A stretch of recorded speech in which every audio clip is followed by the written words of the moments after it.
ஒருத்தர் பேசுறது தப்புன்னு தெரியுது, கட்சி பொறுப்பில் இருந்து நீக்க தெரியுது. அப்ப அமைச்சர் பொறுப்புல வச்சுக்கலாமா? அமைச்சர் பொறுப்புல வச்சுக்கலாமா? சொல்லுங்க. அமைச்சர் பொறுப்புல அவர் நீடிக்கணுமா? அன்பு சகோதரிகளே, நீங்க சொல்லுங்க. இப்படிப்பட்ட ஒருத்தர் நம்ம தமிழ்நாட்டுக்கு அமைச்சரா இருக்கணுமா? இருக்க கூடாது. அதனால் தான் பாரதிய ஜனதா கட்சி அன்பு சகோதரர் விராஜ் அவர்கள் கேட்டார், அக்கா நீங்கள் எங்கேயோ ஆர்ப்பாட்டம் நடத்துவதற்கு செல்ல வேண்டாம், அவர் எந்த ஊரிலே எம்எல்ஏவாக இருக்கிறாரோ அந்த ஊரிலே பாரதிய ஜனதா கட்சி ஆர்ப்பாட்டம் நடத்தும், நீங்கள் வாருங்கள் என்றார்.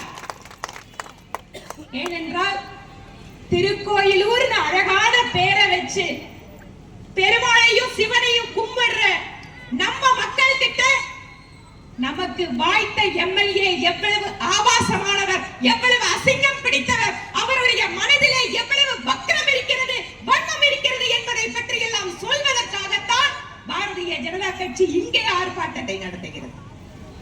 அன்பு சகோதர சகோதரிகளை,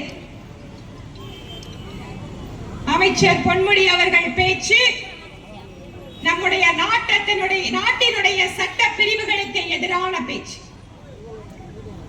அவர் மீது புகார் அளிக்கப்படுகிறது. பொன்முடி அவர்களுக்கு பாரம்பரியம், திராவிட முன்னேற்ற கழகத்திற்கு ஒரு பாரம்பரியம் மாதிரி திரு பொன்முடி அவர்களோட மிகச்சிறந்த பாரம்பரியத்தை நம்ம அண்ணன் ஏஜி சம்பத் அவர்கள் எடுத்து கூறினார். ஒருத்தர் பத்தி பெருமையா பேசுறதுக்கு என்னென்னவெல்லாம் விஷயம் இருக்குது பாருங்க. அவர் எப்படி விழுப்புரத்துல பேசினாரு, எப்படி இஸ்லாமிய பெண்களை பத்தி பேசினாரு, அரசாங்கத்தினுடைய திட்டத்தின் பயனாளிகள் ஏழை பெண்மணிகள் அவர்களை பார்த்து எப்படி கேவலப்படுத்தினாரு.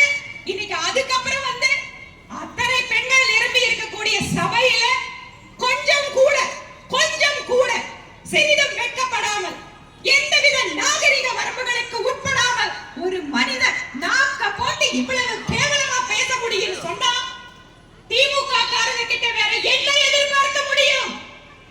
அன்பு சகோதரிகளே, இந்த நாட்டில் பல்வேறு சட்டங்கள் எல்லாம் இருக்கு.